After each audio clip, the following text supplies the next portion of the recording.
Welcome to Brain Vision. So here we're simply taking the conservation of energy. So the energy at the top would be equal to the energy at the bottom. And then we can substitute. So we can say mgh. At the top, there is only gravitational potential energy. And at the bottom, there is translational kinetic energy and rotational kinetic energy. So we can say that mgh will equal 1/2 mv squared.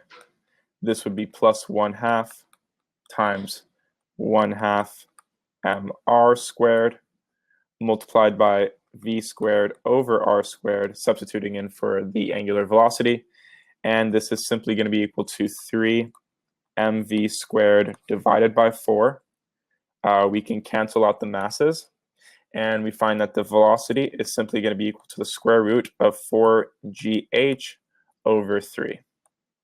And we can solve. So this would be the square root of 4 times 9.80 meters per second squared, multiplied by the height of 7.20 meters, all divided by 3.